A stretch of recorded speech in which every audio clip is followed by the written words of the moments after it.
Implanted within humans is a deep desire to know our Creator, which has led us on a quest for God for thousands of years. Within the last 50 years, there has been an attempt by the media to redirect the object of our desire to things, standards of living, and symbols of status. Our mission as Christians is to resist the redirecting of our desire. This video begins a conversation in which our work in spiritual development and our work around financial health overlap. We are called by God to be good stewards of what we have. We may have little, or we may have enough. Our spiritual health and our financial health are intertwined.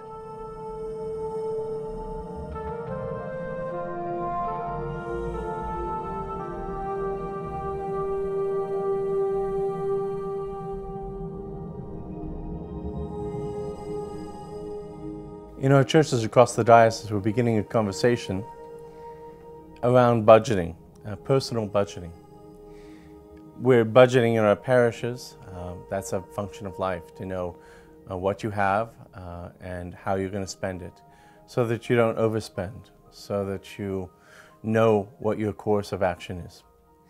But what we're noticing in our parishes is that the effect of advertising, the makers of desire, the makers of want, are selling products and people are buying them, and our culture is a culture of spending, of keeping up with Joneses, of spending more than we have often, and of not charting our courses to how we spent our money.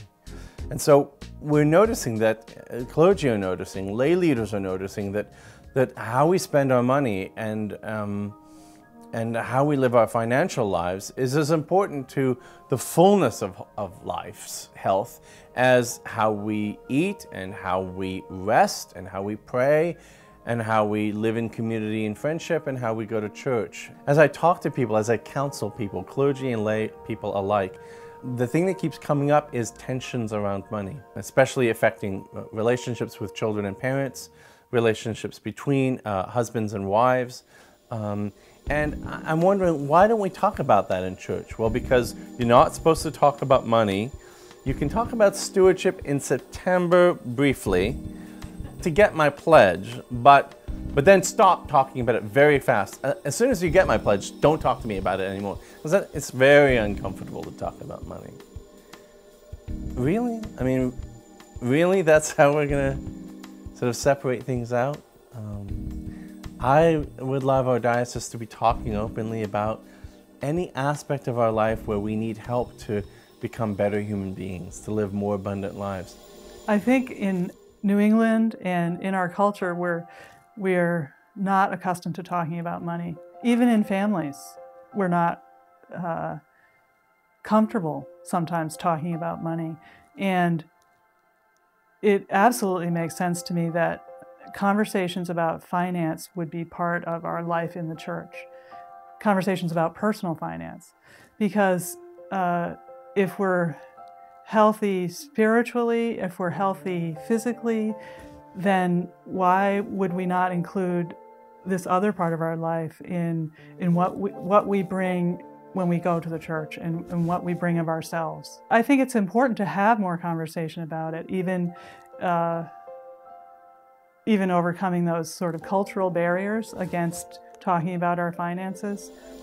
I believe that the purpose of the church is to help us become better people, to help us in all areas of our life, whether it's spiritually, mentally, financially, emotionally. Budgets, although a very personal experience for everybody, to be able to be helped by an organization that simply wants you to become better people, I think that's a win-win situation. If people are living in despair about their financial situation, really struggling to pay the bills, I think the important thing and the first step toward building hope and eventual savings is to understand how we are spending our money. And just look for things that are not necessarily critical, any kind of small savings that you can make.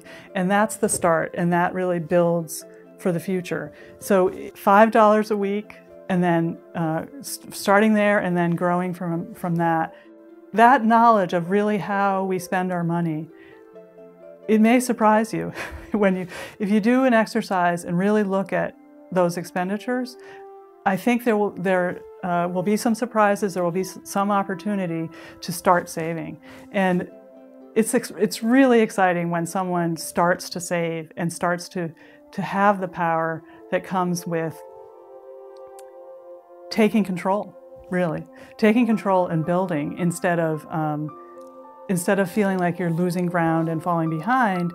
You're making careful choices that lead you to the fulfillment of your dreams, to the freedom of knowing that your money is